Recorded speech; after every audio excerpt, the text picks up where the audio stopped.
Assalamualaikum warahmatullahi wabarakatuh.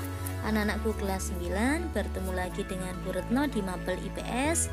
Anak-anak, hari ini Bu Retno akan menjelaskan tentang dinamika penduduk benua-benua di dunia.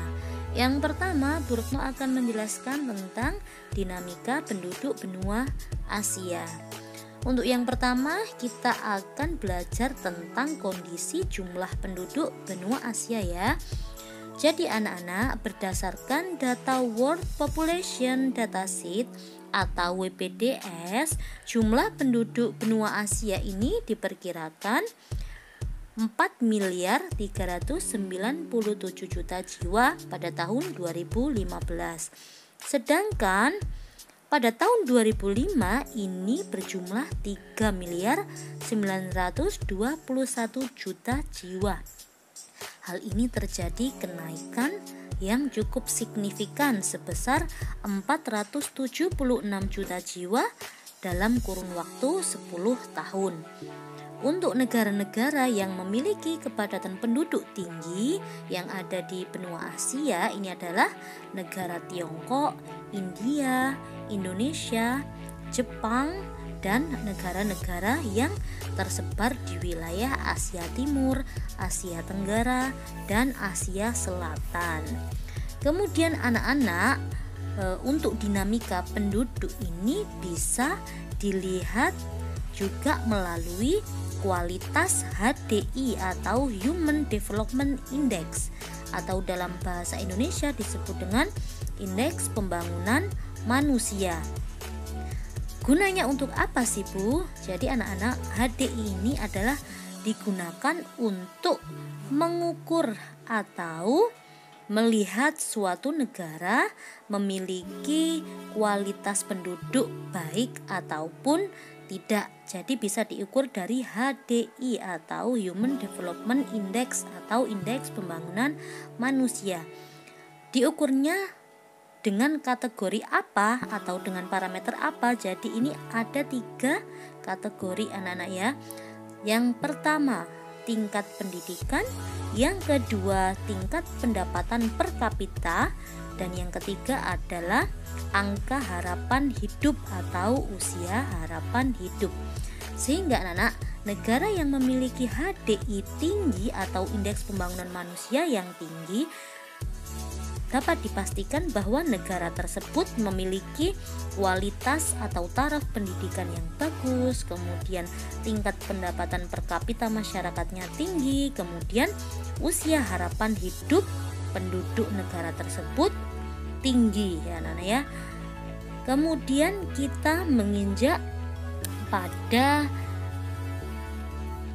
ras penduduk benua Asia.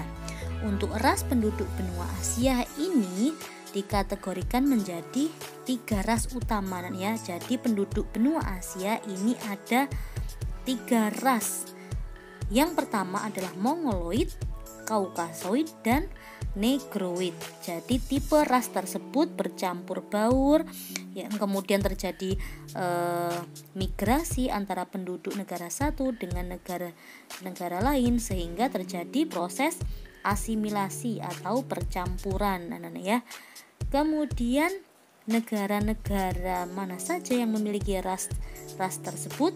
Jadi anak-anak, untuk ras Kaukasoid atau ras Europoid yang ciri fisiknya seperti layaknya penduduk benua Eropa, ini mayoritas terdapat di wilayah Asia Utara dan Asia Tengah. Jadi wilayah Asia Utara dan Asia Tengah ini negara mana saja? Ada negara Kirgistan, Kazakhstan, Uzbekistan, Armenia, Tajikistan, dan negara-negara di kawasan Asia Tengah ini merupakan tergolong dalam ras Kaukasoid atau ras Europoid, di mana penduduknya ini secara fisik mirip dengan penduduk-penduduk yang ada di benua Eropa. Kemudian untuk wilayah Asia Timur dan Asia Tenggara ini tergolong dalam ras Mongoloid ya, di mana negaranya adalah Cina, Jepang, Korea, Taiwan, Hong Kong, Mongolia. Kemudian untuk Asia Tenggara sendiri ada Indonesia, Malaysia, Brunei, Timor Leste, Kemudian ada Filipina, ini tergolong dalam ras Mongoloid. Kemudian untuk Asia Selatan bagian tengah ini juga terdapat ras Kaukasoid. Ini hanya di bagian Asia Selatan anak-anak ya, ini terdapat ras Kaukasoid. Kemudian Asia Selatan sendiri didominasi oleh ras Negroid, di mana terdapat suku bangsa Dravida di India Selatan dan negara Sri Lanka. Kemudian untuk Asia Barat atau wilayah Timur Tengah bagian selatan, khususnya negara-negara di Semenanjung Arab, yakni negara Yaman dan Oman, ini didominasi ras Negroid. Kemudian untuk Asia Barat bagian utara ini didominasi oleh ras Kaukasoid atau ras Europoid. Kemudian anak-anak, benua Asia memiliki budaya yang sangat beragam di setiap negaranya. Begitu juga halnya dengan agama-agama yang dianut oleh penduduk di negara-negara di benua Asia. Salah satunya seperti yang ada di video ini merupakan aktivitas atau ritual agama Hindu yang ada di negara India yang terletak di kawasan Asia Selatan. Silahkan dilihat videonya.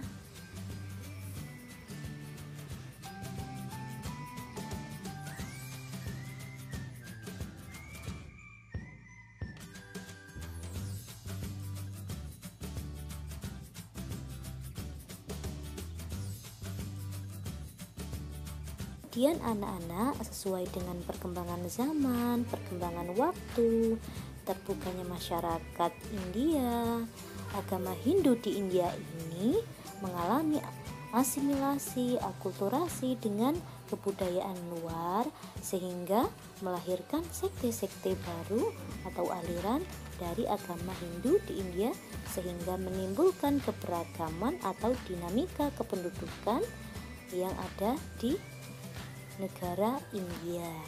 Selain di negara India, agama Hindu sendiri ini sudah tersebar hampir di seluruh penjuru dunia. Salah satunya Indonesia, juga banyak penduduk negara Indonesia atau negara kita yang memeluk agama Hindu.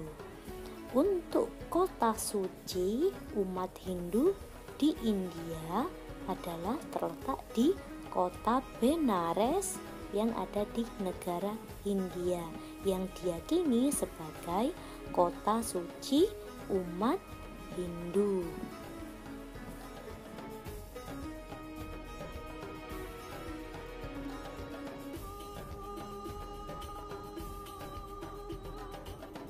Dan agama yang berkembang dan banyak dianut oleh penduduk Asia adalah agama Buddha.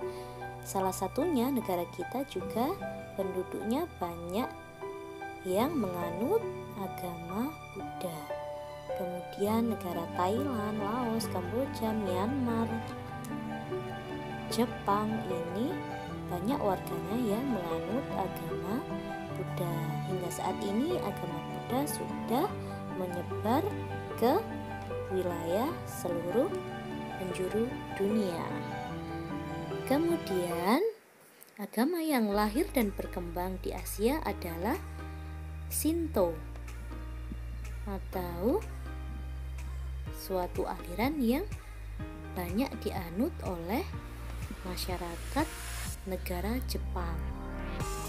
Video berikut merupakan ritual atau aktivitas penduduk negara Jepang dalam melaksanakan ritual keyakinan mereka, yakni Shinto.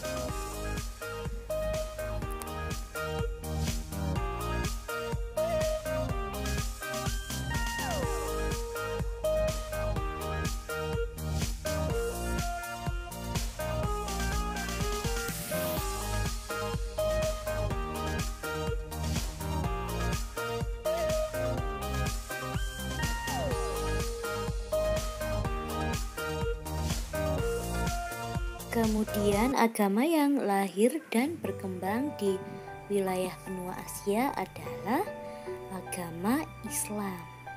Diyakini agama ini pertama kali lahir di kawasan Timur Tengah, tepatnya di negara Arab Saudi. Kota Mekkah merupakan kota suci bagi umat Islam di dunia. Hingga saat ini, agama Islam banyak dianut oleh masyarakat seluruh dunia.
Selain agama-agama yang disebutkan oleh Bu Retno tadi, tentunya masih banyak lagi agama atau aliran kepercayaan yang lahir dan berkembang, kemudian dianut oleh penduduk di kawasan Asia, sehingga menambah dinamika atau menjadikan dinamika penduduk di wilayah Asia ini sangat tinggi keberagamannya. Sekian video kali ini. Terima kasih. Wassalamualaikum warahmatullahi wabarakatuh.